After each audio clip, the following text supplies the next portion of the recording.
कानों में बाली होटे लाली लगाई के ले बही तू सबके जान।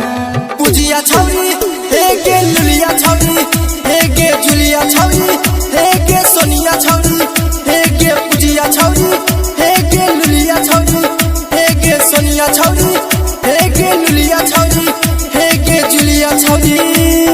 कानों में बाली होटे लाली लगाई के कानों में बाली होटे लाली लगाई के ले बही तू सबके जान। पुजिया छौरी हे गे लुलिया छौरी हे गे जुलिया छौरी हे गे सोनिया छौरी हे गे पुजिया छौरी हे गे लुलिया छौरी हे गे पुजिया छौरी हे गे जुलिया छौरी। डीजे जितेंद्र राहुआ दरभंगा। डीजे मनीष रक्सौल।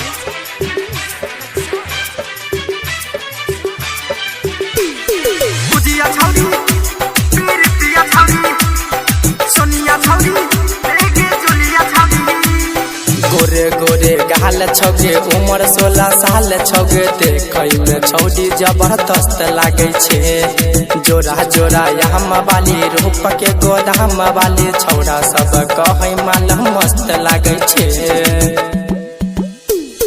गोरे गोरे गाल छौगे उम्र 16 साल छौगे देखै में छौरी जबरदस्त लागे छे।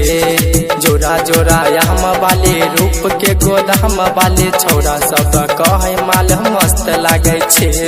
मायर के कनखी उठा बैसन की मायर के कनखी उठा बैसन की ले बही हमरो परान। पुजिया छौरी हे गे खुशबू छौरी हे गे लुलिया छौरी हे गे जुलिया छौरी हे गे सोनिया छौरी हे गे खुशबू छौरी हे गे पुजिया छौरी हे गे लुलिया छौरी हे गे जुलिया छौरी।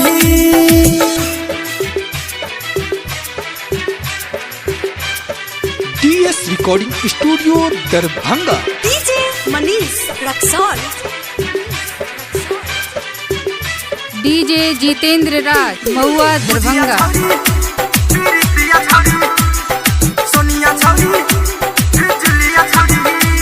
सोनना गिफ्ट में हार देबो चुम्मा उधार लेबो मिले तू कोठरा में यही है गे जान। केकरो से डरी है नहीं हमारा सतई है नहीं लव कैले हमारा से कर नहीं गुमान। हे गई सुनना गिफ्ट में हार देबो चुम्मा उधार लेबो मिले तू कोठरा में यही है गे जान। केकरो से डरी है नहीं हमारा सतई है नहीं लव कैले हमारा से कर नहीं गुमान। राइटर सबरिया सोनू दरभंगिया राइटर सबरिया सोनू दरभंगिया जाइए पे मारे मुस्कान।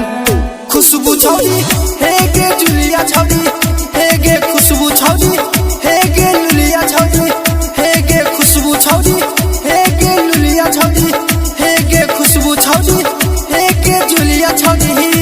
DS recording studio Darbhanga.